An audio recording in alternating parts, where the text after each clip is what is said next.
Bonjour tout le monde. Bonjour YouTube, bonjour Spotify et bonjour Twitch. J'espère que vous allez bien. Bienvenue sur les Blast News, votre petit rendez-vous tri-hebdomadaire dans lequel vous avez de l'actualité jeux vidéo avec un soupçon de cynisme de temps en temps quand il faut. Avec ou sans mage, c'est comme vous qui voyez. On pourrait se renvoyer vers un sondage, ce que vous préférez. J'avais envie d'essayer un petit peu de voir comment est-ce que je peux animer tout seul, hein. C'est plus un défi personnel qu'autre chose. Ne voyez pas la disparition de mage comme une mise au placard, s'il vous plaît. C'est pas du tout ça. c'est pas du tout ça, hein. C'est plus un petit défi perso.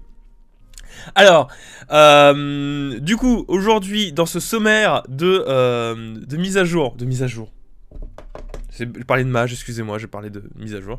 Dans ce sommaire des Blast News, aujourd'hui, qu'est-ce que nous avons ? Eh bien, aujourd'hui, on va discuter de la confirmation de la rétrocompatibilité PlayStation 4 into la PlayStation 5. On va pouvoir en discuter parce que ça a été officialisé, il serait temps. Et de comment est-ce que ça va fonctionner, parce qu'il y avait plein d'ombres au tableau. Il y a même Sony qui s'est excusé. On le verra. On parlera ensuite de No Man's Skies, encore. Pourquoi ? Parce qu'il a été mis à jour et que c'est assez incroyable, parce que ce jeu, il est revenu, mais littéralement des enfers, avec différentes mises à jour. Et on a là la plus grosse mise à jour ever. On va voir tout ça, on va voir ce qui est détaillé dedans dans cette mise à jour. Et vous verrez, c'est intéressant, notamment parce que le jeu, il est présent dans le Game Pass. Alors c'est peut-être le moment d'essayer No Man's Sky. On enchaînera du coup avec nos petites news Microsoft entre guillemets, puisque ça a un petit peu discuté, hein. C'est normal, hein, c'est la Series X qui débarque. On parlera du Game Pass, mais alors le Game Pass quoi ? Le xCloud sur Apple. Parce que Microsoft ne démord pas et Phil Spencer en reste persuadé, ça débarquera. On verra ce qu'il a dit exactement. Rien à voir du coup, mais c'était dans les news Microsoft. Alors on parlera de Bethesda également, puisque comment est-ce que Microsoft veut travailler avec Bethesda et comment est-ce qu'il voit la synergie entre la philosophie Xbox et la philosophie Bethesda. Et on enchaînera sur une news que je viens de voir juste à l'instant, qui est l'officialisation des prix des cartes mémoire Xbox Series X. Vous allez voir, ça fait extrêmement mal au cul. Voilà. Non mais j'ai pas d'autres mots, hein, vous verrez, hein, on est sur un prix... Si vous avez précommandé une Xbox Series S, il est encore temps d'abord d'annuler, de partir sur la Series X. Vous verrez pourquoi. On enchaînera du coup sur Nintendo qui est attaqué en justice. Alors, pourquoi attaquer en justice ? Par qui ? On en parlera également dans ces Blast News aujourd'hui. Et enfin, on terminera avec des rumeurs, toujours sur un Nintendo Direct. Il y en a tous les 4 matins, je sais, avec des annonces, je sais, qui pourraient avoir lieu n'importe où, n'importe quand. Je sais aussi, même si y a quelques éléments qui pourraient laisser croire que ce serait real, notamment sur un jeu en particulier qui a débarqué genre tout de suite ce matin après avoir fuité sur l'eShop. Vous êtes bien sur les Blast News, installez-vous confortablement, prenez un bon petit thé, un bon café, un bon chocolat. C'est parti pour les Blast News.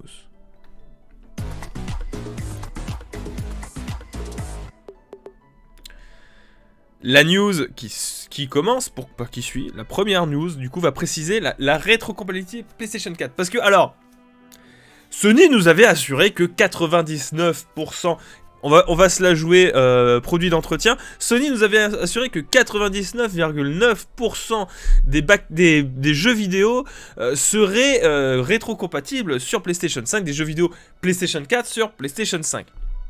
Soit... Merci Jean-Michel de nous faire une petite mise au point à ce niveau-là. Sauf que ça manque de détails. C'est bien de jouer la carte du rétention d'informations, de la rétention anale.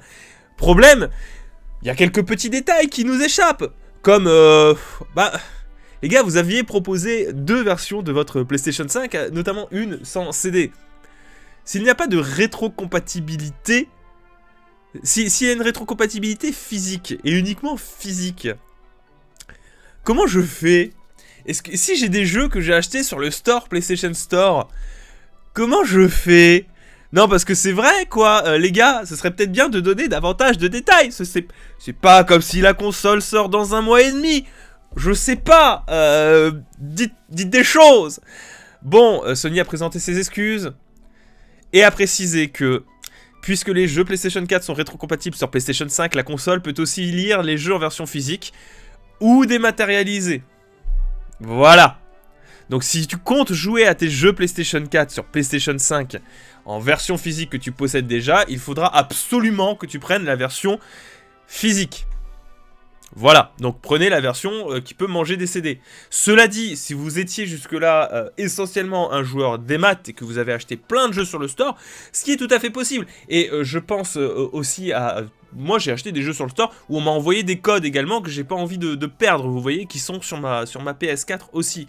Eh bien sachez que pour les jeux rétrocompatibles, vu que le store va partager un même compte, vous pourrez retélécharger ces jeux et les récupérer et les avoir en rétrocompatibilité sur votre PlayStation 5. Voilà. Par contre, voilà, c'est Sony les mecs. C'est Sony.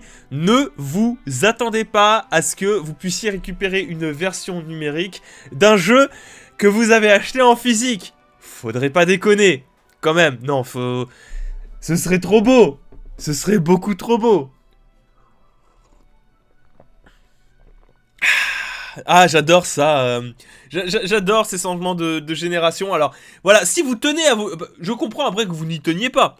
Vous pouvez tout à fait garder votre PlayStation 4 et continuer à jouer à vos jeux PlayStation 4 sur PlayStation 4. Et fondamentalement, c'est ce qu'aimerait Sony, que les vieilles générations restent aux vieilles générations. En tout cas, c'est le discours officiel. Si on creuse un petit peu plus la surface, on sait aussi que les doubles discours chez Sony, ça, on les connaît.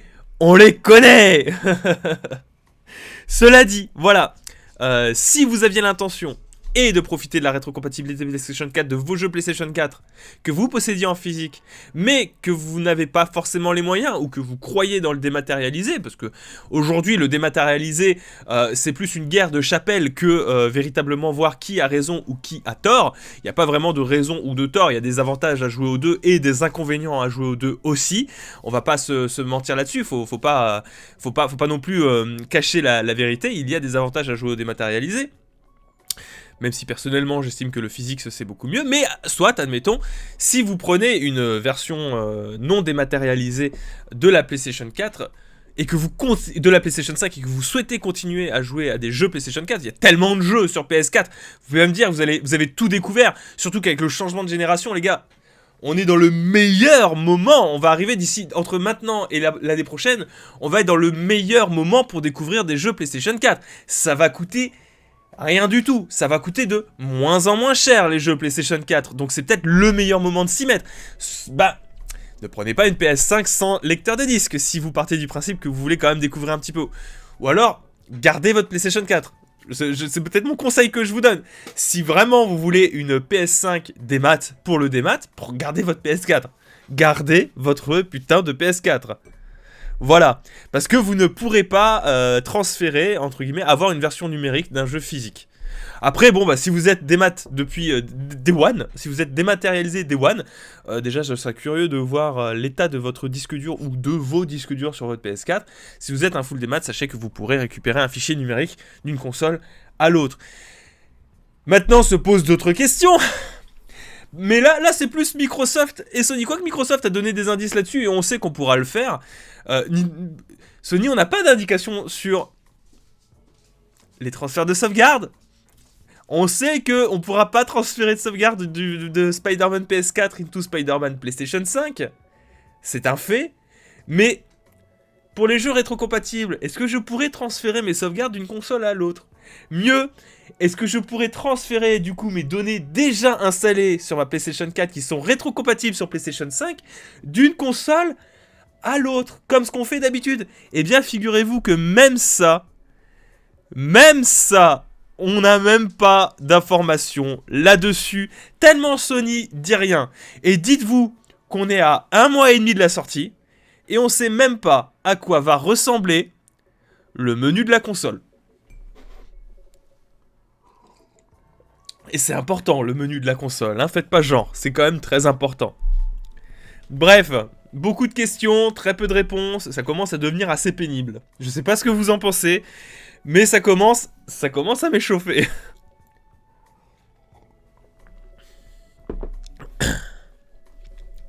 Ça commence... Déjà qu'ils avaient fait une rétention d'infos sur les prix, alors que les prix c'est un des premiers trucs qui avait été révélé dans les précédents E3. Toujours pas vu alors que ça sort bientôt. Ils ont pas pensé, c'est Toto à la commande. C'est complètement Toto. C'est absolument terrible. Genre là, la petite gorgée café pour garder le suspense. Alors, c'est pas du café. Je sais pas si tu vois, mais c'est du thé. C'est un thé, c'est une grosse tasse quand même, mais c'est du thé. Ils font tous de la merde niveau com, les constructeurs, que ce soit Sony, Microsoft et Nintendo. C'est vrai. À différentes échelles, je dirais que Sony fait plus de merde que les autres. Ensuite, Nintendo fait vraiment de la merde aussi. Microsoft s'en sort un peu mieux, même s'ils font beaucoup de caca aussi. C'est un thé vert à la menthe, tout simplement. Les sauvegardes, faut voir, parce que actuellement, c'est pas possible de les transférer d'un utilisateur à l'autre de manière legit. Ah mais, genre... normalement, il y a le cloud. Non ? Même ça, on sait pas si le cloud sera compatible. On sait même pas si le PlayStation Plus va continuer sur PlayStation 5. On sait même pas ça. Ils ont rien officialisé. Ils ont dit oui, bah alors il y aura le PlayStation Plus collection qui vous permettra d'avoir une collection de jeux. On sait même pas si le service va continuer, si le service de paiement par abonnement tous les mois pour pouvoir jouer en ligne existe toujours. Coucou des Nebola. C'est terrible. Le pire, c'est que c'est fait exprès, que c'est 100% voulu, cette communication. Bah ouais, mais bon, les gars, quand même, c'est chaud d'acheter un truc que tu sais pas ce que ça va être à la fin.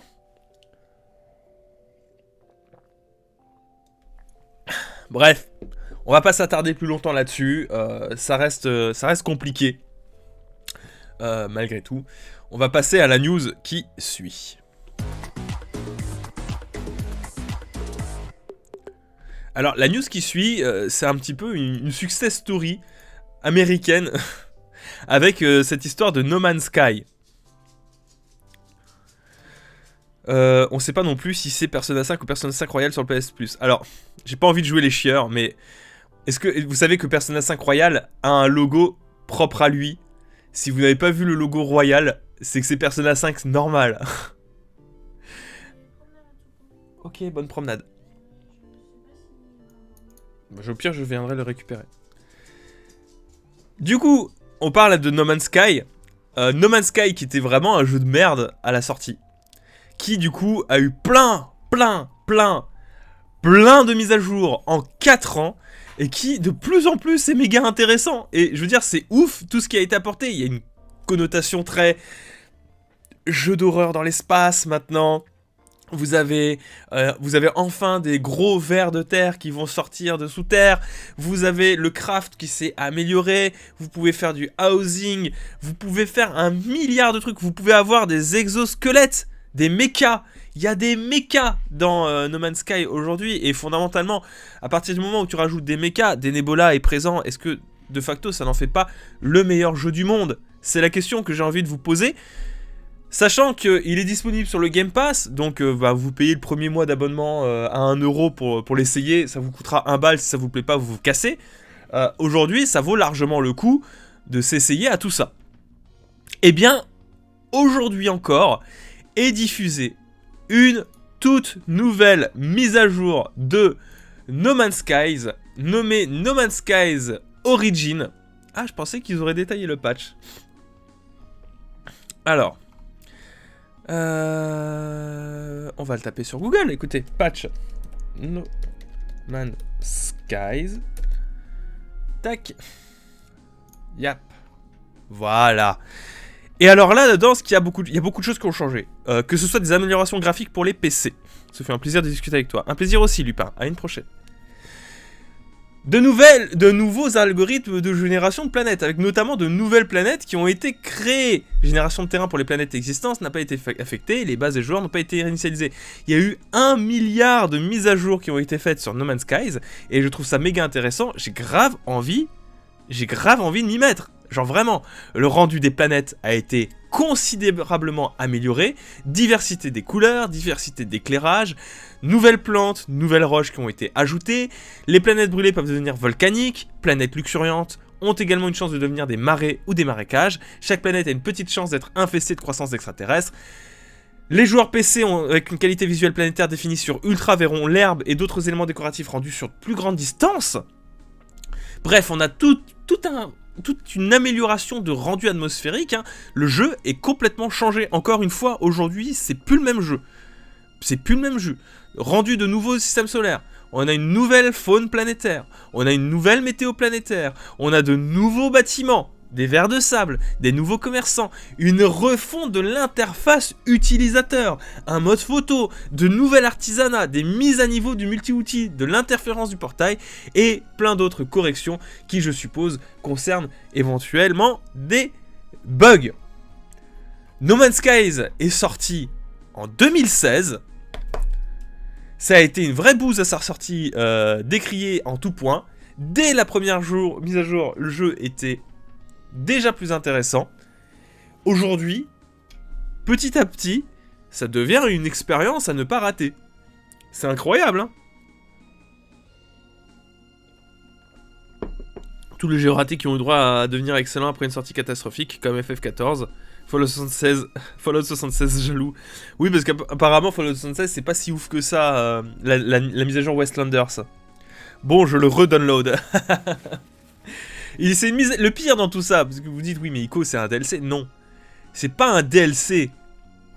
C'est des mises à jour gratuites, c'est le jeu qui change gratuitement à chaque fois. Je pense qu'ils ont vraiment très mal vécu la débandade qu'avait été la sortie du jeu. Voilà, donc c'est disponible à partir de maintenant. Si vous voulez vous faire plaisir et que vous ne connaissiez pas le jeu, il coûte vraiment pas cher sur Amazon. Sinon, il coûte vraiment pas cher sur PSN. En plus, je crois qu'il est en réduction en ce moment. Sinon, il est disponible sur le Game Pass. Voilà, que ce soit PC ou console. Donc, ça veut dire qu'il est disponible aussi sur le xCloud. Parce que maintenant, vous pouvez jouer à No Man's Sky en version Android. Parce qu'après tout, pourquoi pas? On va pouvoir enchaîner sur la suite de nos affaires, et en plus on a de la musique de FF9. Bah, c'est pas cool ça? Allez, c'est parti. On enchaîne sur les news Xbox.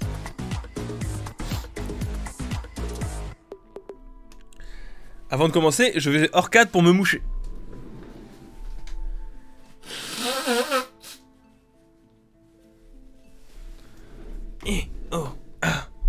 Bonjour. Alors, première news, Microsoft. Ça concerne le fameux xCloud, on en parle juste à l'instant. Le xCloud que j'ai pu essayer sur le téléphone de Mage et qui fonctionne méga bien. Qu'on se mette d'accord, ça fonctionne du tonnerre. Malheureusement,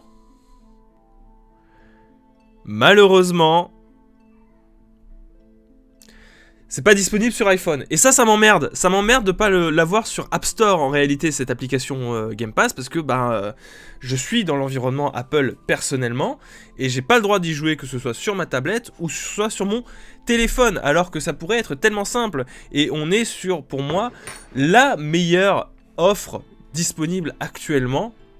Même j'ai envie de vous dire la seule, hein, parce que Stadia n'existe pas vraiment. La meilleure offre de streaming, de jeux vidéo streaming. Alors qu'on s'entende, je ne suis pas contre le jeu vidéo en streaming. Même s'il y aurait 1 milliard de débats à avoir sur la pollution, sur la mort des jeux physiques, etc. Évidemment, je suis toujours dans ces débats-là. Mais je sais reconnaître aussi quand est-ce qu'il y a une amélioration, une avancée dans le jeu vidéo. Et en l'occurrence, le Game Pass, ce qui est intéressant, c'est pas le cloud gaming en lui-même, c'est que c'est le Game Pass. C'est cet accès à un catalogue de jeux vidéo sur lequel vous pourrez y accéder littéralement partout. J'ai mon petit garçon qui pleure. Je reviens dans 2 minutes.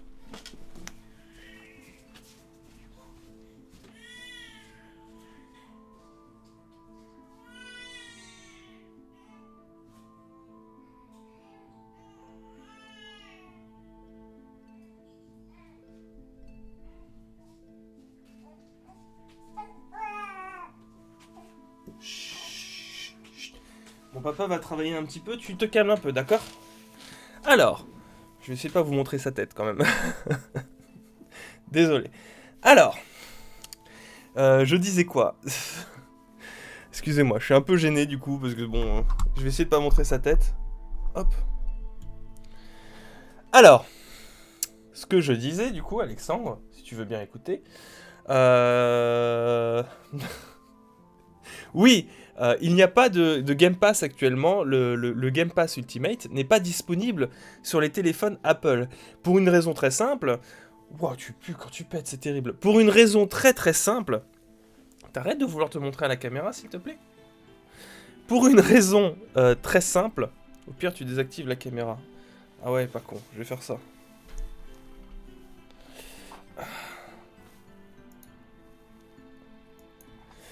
Ouais, mais non, mais c'est pas intéressant à regarder après, les gars. Bon, je vais laisser. C'est juste une page web. Pour une raison très très simple, c'est que Apple, dans sa charte graphique... Enfin, oh, putain, excusez-moi, hein, je suis un peu paumé. Alors, pour une raison très simple, c'est que Apple, dans ses règles, interdit en fait le fonctionnement pour les jeux vidéo, en tout cas, d'avoir un service comme ça. Il veut pouvoir contrôler chacun des jeux un à un, là où Android va laisser couler, entre guillemets, la proposition de ce service, va prendre ses fameux 30% de marge sur l'abonnement, mais derrière va laisser Microsoft pouvoir diffuser les jeux sans véritablement regarder ce qui se passe.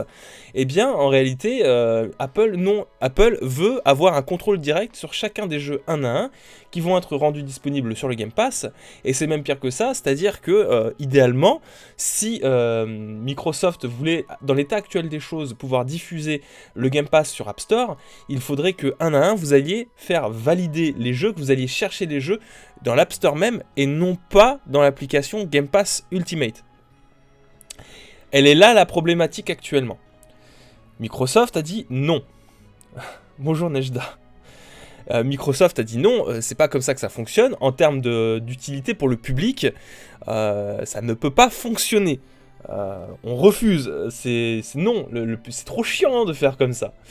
Et du coup, on est dans une sorte d'impasse parce que Microsoft voudrait le mettre sur App Store, mais Apple bloque, et c'est plus ou moins, on va dire, c'est même pas une histoire de thunes, parce que fondamentalement bienvenue à toi Necrose, fondamentalement que Microsoft mette son Game Pass, c'est pas un... Vous voyez, c'est pas un problème qu'ils payent les 30%. Qu'ils payent les 30%, ce serait pas un problème, en tout cas. Ce serait pas un souci pour Microsoft. Ils le feraient, ils sont pas contre ça. C'est vraiment dans la manière qu'a Apple de vouloir tout contrôler, sous-entendu en plus que Apple le fait justement pour avoir de moins de concurrence pour proposer son service Apple Arcade. Parce que, et je pense que c'est vraiment juste une histoire de concurrence et de fierté de la part d'Apple, pour la bonne et simple raison que des équivalents on en a, et que Apple n'a jamais posé de problème, alors qu'ils ont des services concurrents. Regardez Netflix, regardez Prime, regardez Disney+, c'est des services que vous pouvez consommer sur votre tablette, sur votre smartphone Apple, mais sur lesquels Apple ne met pas un contrôle direct, film par film, série par série, alors même qu'il existe Apple TV et Apple Music. Vous voyez ? On en est là. Et pourtant, c'est ce qui a été déclaré par Phil Spencer, c'est que ils sont certains que le xCloud va pouvoir débarquer un jour sur smartphone Apple. Alors, j'ai envie d'y croire. Je me doute qu'Apple va retrouver la raison parce que ce point-là est complètement déraisonnable, hein, comme on vous l'a dit vis-à-vis notamment de Netflix ou vis-à-vis de Disney, etc. Voilà. Pourquoi le jeu vidéo ? Pourquoi particulièrement le jeu vidéo et pas, les séries Netflix, etc. Personne ne sait, personne n'a de réponse. Ça doit très vraisemblablement être une histoire de une histoire de fierté, tout ça. Excusez-moi, hein, il a décidé de bouger un petit peu. Oui, t'as décidé de bouger. Voilà. Donc on verra ce que ça va donner. Mais si Phil Spencer reste confiant, j'ai envie d'y croire. Et je n'achèterai pas de téléphone Android pour tester le Game Pass. Tant pis, mon test attendra un petit peu pour voir s'il y aura des mises à jour ou pas. Les autres news donc du coup ça n'a rien à voir, mais on reste malgré tout chez Microsoft. Trop de contrôle et d'écosystème fermé. Oui, mais après, tu sais, c'est à peu près pareil chez les consoliers. Hein. On l'oublie un peu trop souvent, mais le système d'exploitation de PlayStation ou de Microsoft en intérieur de Xbox ou même de chez Nintendo, c'est un peu le même débat. C'est un peu le même débat. Du coup, Microsoft confirme que Bethesda gardera une partie de son projet, de son indépendance. Parce que c'était des déclarations de Phil Spencer, hein, ce que je vous raconte tout depuis tout à l'heure là sur le Game Pass, et maintenant sur Bethesda. Putain, tu lâches de ces proutes, toi. On pouvait avoir peur de ça parce que c'est un petit peu ce qui était arrivé et ce qui avait posé quelques soucis, notamment avec Mojang. Si on remonte un peu plus loin, c'est ce qui avait posé problème avec Rareware qui s'était fait complètement cuck. Qu'est-ce qu'il y a, petit? Qu'est-ce qu'il y a? Rareware qui du coup s'était fait cuck par Microsoft lors de son rachat et qui était un peu pénible à ce niveau-là. Du coup, Microsoft confirme qu'il y aura une semi-indépendance. Alors, comprenez par semi-indépendance qu'ils auront la possibilité, en réalité, de... comment dire de faire leur jeu comme ils l'entendent. C'est surtout ça comme ils le veulent. C'est-à-dire qu'ils auront une indépendance créative. Une indépendance créative. Microsoft ne va pas venir et leur dire vous allez développer tel jeu. C'est pas le but. Le but c'est qu'ils développent les jeux comme ils faisaient avant, sauf qu'ils vont le faire pour le compte du Game Pass dans un premier temps et éventuellement en exclusivité dans un second temps. Là où c'est marrant entre guillemets, c'est pour la petite anecdote qui vient là-dessus, c'est sachez que Sony apparemment avait tenté d'acheter Starfield. Je sais pas si vous voyez ce que c'est Starfield, c'était un des projets de nouvelles licences de la part de Bethesda et que ils voulaient en faire une exclusivité temporaire et que Microsoft du coup a foutu un coup d'épée à Sony pour couper court en réalité à ces démarches là. Bref, c'était la petite anecdote balancée comme ça. Donc conserver une indépendance, ça veut pas dire non plus que les jeux de Bethesda vont sortir sur d'autres consoles. On le rappellera encore une fois, que Bethesda ait été racheté, il faut que ça aille directement dans la main, enfin dans le portefeuille de Microsoft.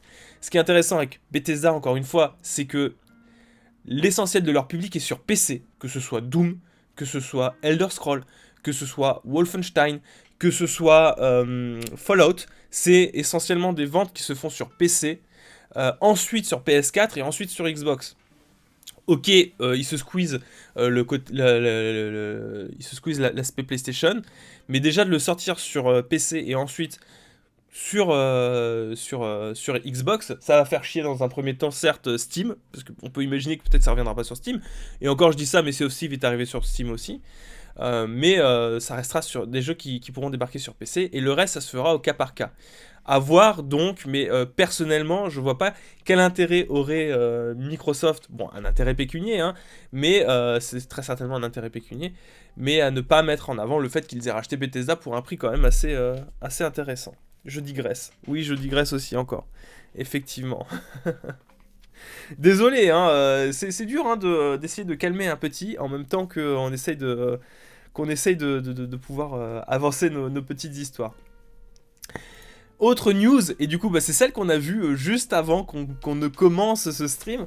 On a eu les révélations des prix des cartes mémoire, les fameuses cartes mémoire de 1 Teraoctet en partenariat avec Seagate. Voilà, on les a enfin eu, ces prix-là, et ça fait mal aux fesses. Alors, il y a des gens qui ont clippé ma réaction quand j'ai vu la news en direct. Ça faisait un truc comme ça. Petit bout, qu'est-ce qu'il y a? T'as faim? T'as encore faim? Tu veux juste bouger? Bref, on va couper court. On parlerait de 200 € en France. Voilà. On serait dans une fourchette entre 359 et 388 $ canadiens.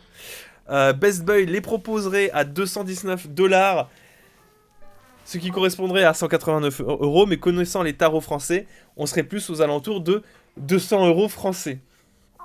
Voilà. Donc oui, ça fait mal. Ça commence à faire vraiment très très mal en termes de prix. Et c'est là où je voulais en venir, c'est que, je vous le rappelle, mais ça te fait kiffer de péter dans le micro? Ça te fait kiffer de péter dans le micro? T'aimes ça? T'as envie que tout le monde écoute tes proutes? C'est ça? Pardon. Oui, la Xbox Series S, qui est une... Désolé. La Xbox Series S, du coup, qui n'a que 500 Go. J'ai pas montré son visage, rassure-toi. Pardon. Il était tout le temps de dos. Pardon. Allez. Il pue. Il arrête pas de péter dans mes bras. Mauvaise nouvelle, il est pas tout seul à puer maintenant. Ah bon? Il y a un petit coup encore. Elle s'est encore roulée dans le caca? Eh ben elle va retourner dans le bain, super. C'est génial. Les aventures de chez Ico. Oh là là, je suis désolé, hein, ça traîne en longueur, mais c'est pas ma faute. Du coup, je disais... Qu'est-ce que je disais? Je suis un peu à la ramasse. Oui, qui pétait dans le micro. Oui, la Xbox Series S, 500 Go de mémoire interne, ce qui est uniquement une console dématérialisée, c'est-à-dire sans support disque. Alors, je sais que en 2020, avoir un disque, ça veut plus dire grand-chose parce que vous devez quand même télécharger pas mal de trucs pour installer votre jeu sur votre console. Cela dit, on reste sur du full dématérialisé, donc les jeux, il faut bien les installer quelque part.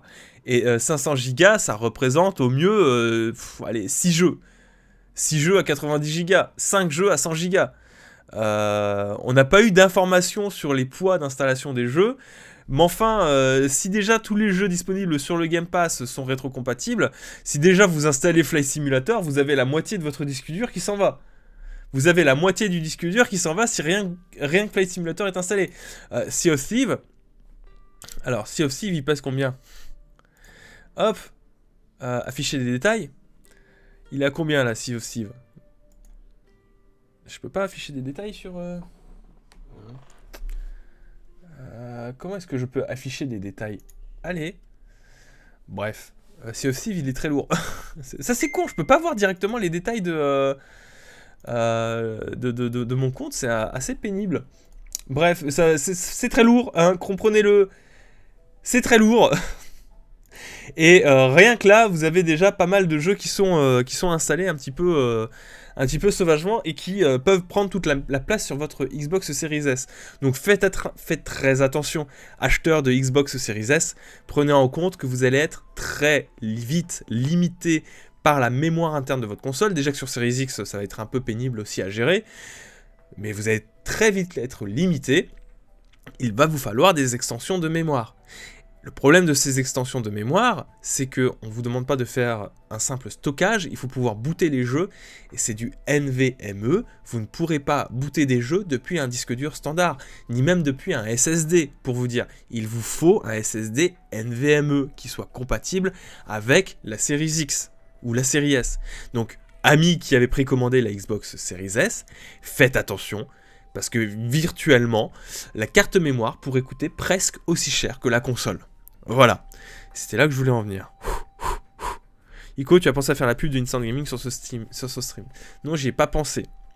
Mais vous pouvez vous pouvez vous abonner sur Instant Gaming et puis tenter de gagner le jeu vidéo de votre choix. Voilà, c'était pour les news Microsoft. Hein, désolé pour le petit ralentissement par mon petit bébé. On va pouvoir continuer.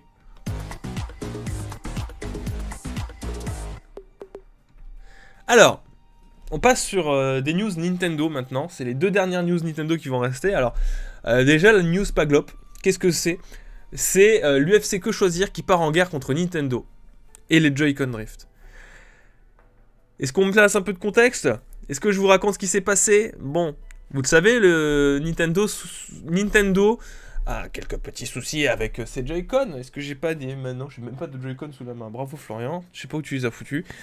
Le Joy-Con Drift, c'est soit une usure du PCB, soit un défaut d'étanchéité qui ferait passer la poussière en réalité sous le joystick et qui créerait donc un drift, c'est-à-dire que le joystick il en fait un petit peu qu'à sa tête si vous voulez. Et UFC Que Choisir aurait attaqué Nintendo pour obsolescence programmée, c'est-à-dire que vu que Nintendo n'a toujours pas réagi, on est à bientôt 1 an et demi, 2 ans depuis que le problème est officiel. Merci beaucoup pour la villa, Elena. Merci. On est bientôt à 2 ans que le problème est... Nintendo n'a vraiment, strictement, Nintendo, à part remplacer des Joy-Con à la demande, n'a toujours pas proposé de solution pour solutionner ce problème. Il n'y a pas de nouveau matériel. Vous allez dans le commerce, vous en avez marre de votre Joy-Con Drift, vous achetez de nouveaux Joy-Con à 80 €. ces nouveaux Joy-Con sont toujours susceptibles d'avoir le Joy-Con Drift. Voilà, on en est toujours là avec Nintendo. Donc du coup, l'UFC Que Choisir a tenté d'attaquer Nintendo là-dessus. On le rappelle, mais être condamné pour obsolescence programmée, c'est 2 ans de prison, 500 000 € d'amende, un remboursement des consommateurs. Ce sont des charges qui sont assez lourdes. Le problème, c'est que c'est pas la première fois que des sociétés sont attaquées pour obsolescence programmée. C'est déjà arrivé pour le passé, et ça n'a jamais donné suite. Voilà, il n'y a pas eu de jugements qui ont été rendus, en tout cas en France, pour trancher sur de l'obsolescence programmée. Donc il y a de fortes chances que ça n'aboutisse pas. Cela dit, ça montre aussi, encore une fois, une certaine grogne, une certaine colère. On a un Nintendo qui a des bénéfices records cette année, grâce à la Nintendo Switch, qui gagne énormément d'argent, qui a le vent en poupe, qui construit des parcs d'attractions, et qui, à côté... 70, monsieur. Alors, livraison rapide, pour la énième fois...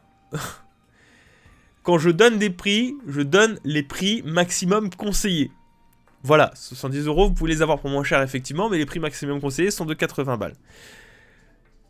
Nintendo qui, du coup, n'a toujours pas réparé ce problème-là et n'a toujours pas lancé de production de Joy-Con de meilleure qualité. Alors, on pourrait croire que, bon, peut-être qu'à cause du Covid, etc., il y a eu des ralentissements. Cela dit, ça fait quand même un bon petit moment on attend d'avoir des réponses là-dessus. 89,99 € chez Micromania. Cœur sur toi, Nejda, merci beaucoup. C'est bien pire que ce que j'ai dit. Voilà. Donc c'est pénible. Ça risque pas d'aboutir, mais peut-être que ça va enfin faire bouger quelque chose là-dedans, parce que c'est vrai que ce fameux Joy-Con Drift, c'est quelque chose d'extrêmement pénible. C'est quelque chose d'extrêmement incroyable ce qui est en train de se passer là. Surtout que vous avez une chance sur 2 que ce soit un défaut sur le circuit imprimé, quoi. Un défaut sur le circuit imprimé. Vous vous rendez compte, si au moins ils réglaient ce problème-là d'usure prématurée du circuit imprimé, il y aurait déjà 50% de Joy-Con Drift en moins. Maintenant, le défaut d'étanchéité, ça est une chose, hein, mais rien que ça, putain... surtout sur un joystick, quoi. Vous imaginez un défaut d'étanchéité sur un joystick ? Je veux dire, il y a des peaux mortes qui s'accumulent en plus de la poussière, parce qu'on a le doigt qui est juste au-dessus. Bref. On va terminer du coup sur cette grosse rumeur, parce qu'après tout, pourquoi pas, j'ai pas envie d'en consacrer tout un chapitre, mais il fallait en parler là-dessus, parce que bon, je sais que ça fait rêver, surtout que, encore une fois, les leaks, les fameux leaks, les rumeurs, les indices sont de mieux en mieux fichus, et semblent en tout cas de plus en plus probables. Parce qu'on y ajoute des trucs qui sont vraiment très probables de débarquer, vous voyez. Il y a des trucs un peu fantaisistes, qui sortent un peu de nulle part, mais vous le savez, Nintendo, les trucs qui sortent un petit peu de nulle part, ça arrive assez régulièrement. Alors, qu'est-ce qu'on a vu dans ce fameux leak ? Visiblement, nous aurions un Nintendo Direct le 8 octobre, pardon. Alors, ce qui est incroyable, encore une fois, avec ce leak-là, c'est que, évidemment, ils ont pris en compte les récentes déclarations de Nintendo qui ont dit qu'il n'y aurait pas de grosses sorties jeux vidéo autres que celle de Hyrule Warriors, l'ère des calamités. Qu'est-ce que nous aurions donc dans ce Nintendo Direct du 8 octobre ? Ce qui est intéressant, par contre, cela dit, c'est qu'un des leaks s'est révélé être vrai, puisqu'il est arrivé, c'est le Kirby eShop, qui est arrivé directement sur l'eShop suite à son leak. Donc Kirby Fighters 2, qui a été officialisé, dont les prix ont été fuités, donc c'est une sorte de Smash Bros mais dans l'univers de Kirby, et qui, comme il a leaké sur l'eShop, il va débarquer aujourd'hui. Donc, ce fameux Kirby, alors c'est pas le même nom, hein, il s'appellerait Kirby Power Rumble, mais dans l'idée on y est, hein, c'est Kirby Fighters 2 qui est arrivé. On aurait du WarioWare Switch It Up pour l'été 2021. Enfin des nouvelles de Pokémon épée et bouclier, la couronne de la toundra, là, The Crown of Tundra, qui arriverait du coup le 27 novembre. Il serait temps. Super Mario 3D World plus Bowser Fury. Enfin un peu plus d'indications, donc peut-être voir ce qu'il en est. Alors effectivement, vu que le jeu sort en février, il serait peut-être temps que Nintendo nous explique c'est quoi Bowser's Fury, parce qu'on a juste eu un petit teaser de fin sur l'officialisation du portage. Le fameux Kirby Power, Dragon Quest Anthology, parce que Parce que pourquoi pas, et je sais pas ce que ça pourrait recouvrir. Est-ce que c'est une complète édition de tous les Dragon Quest en une seule cartouche? Est-ce que ça correspond plutôt aux remakes qui sont arrivés sur 3DS? Ce qui fondamentalement serait beaucoup plus intéressant. On ne sait pas, est-ce que ce serait peut-être les opus PS2? Est-ce que c'est Dragon Quest 11S++? Je sais pas. On n'a pas d'indication, ça reste un leak sans des indications. L'arrivée de Fall Guy, qui pourrait débarquer tout de suite après le Nintendo Direct, donc du coup le 8 octobre. Le Nintendo Game Boy Games qui arriverait sur le Switch Online, donc ça fait partie de grosses rumeurs qui sont teasées depuis un petit moment aussi. Pourquoi est-ce que ça serait crédible? Parce que Nintendo aime bien remuer le caca, le très très vieux caca. Alors c'est très bien la Game Boy, hein, mais j'aimerais des trucs un peu plus récents que du Game Boy NES, Super NES quand même, s'il vous plaît, parce que ça commence à bien faire. Du GTA 3, alors je vous ai parlé de caution improbable. GTA 3, ça se pose là. Pourquoi pas, hein, les GTA Cities, les GTA Story, pardon, étaient très sympathiques. Bienvenue à toi, Aemali. C'était très cool, donc en mode portable, je donne pourquoi pas. Des news enfin sur Persona 5 Scrambles. Voilà. Du Super Smash Bros Ultimate. Alors là, ça intéressera peut-être les joueurs de Smash, parce que d'après ce leak, ce serait Crash Bandicoot qui serait le personnage du Challenger Pack 7.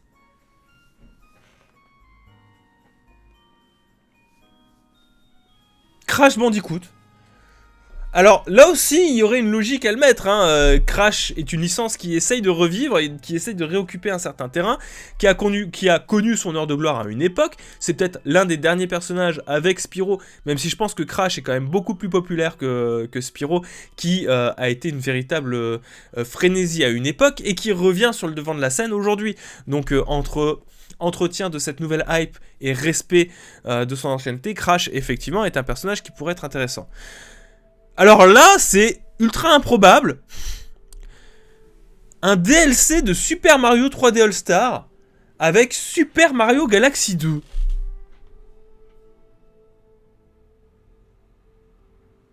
Rassurez-moi, si c'est vrai ce leak, si ce leak est vrai, pourquoi le jeu il n'était pas de base en fait dedans? Parce que ça coûte 60 balles quand même votre portage, monsieur Nintendo. Ça coûte 60 balles. Donc je croise les doigts pour que ce soit une mise à jour et pas un DLC. Mais bon, pourquoi pas. Et enfin, un teaser trailer du prochain Zelda et on aurait le titre. D'après encore une fois ce leak, hein, qui s'appellerait Kezak. The Legend of Zelda Breath of the Evil. Voilà. Pourquoi pas? On montre l'affiliation avec Breath of the Wild en laissant la respiration, mais du coup ce serait la respiration du mal. Oui, je suis d'accord, c'est un peu pourri comme nom. C'est là, on arrive un petit peu aux limites du leak. Hein. Je vous rappelle qu'il était censé avoir des leaks aussi de Zelda Skyward Sword HD qui était censé arriver, etc. Bref, à voir ce que ça pourrait donner. J'ai pas envie de donner beaucoup de crédit, même s'il y a des choses soit attendues, soit qui ont déjà leaké, comme Kirby Fighters 2, hein, qui est dispo maintenant, je le rappelle, hein, Kirby Fighters 2, vous pouvez y jouer là maintenant, il est disponible sur Switch, depuis ce matin. Cela dit, bon bah, ça reste un leak. Un énième link d'un énième Nintendo Direct. Donc, à voir ce que ça pourrait donner. Merci en tout cas d'avoir suivi ces Blast News. On se retrouve dans 2 jours pour les prochaines news. Continuez à jouer à des jeux vidéo. Faites-vous grave plaisir. C'est le plus important. C'est le plus important. Jouez à des jeux. Je m'en fous où, mais faites-vous plaisir. Je vous embrasse, à la prochaine.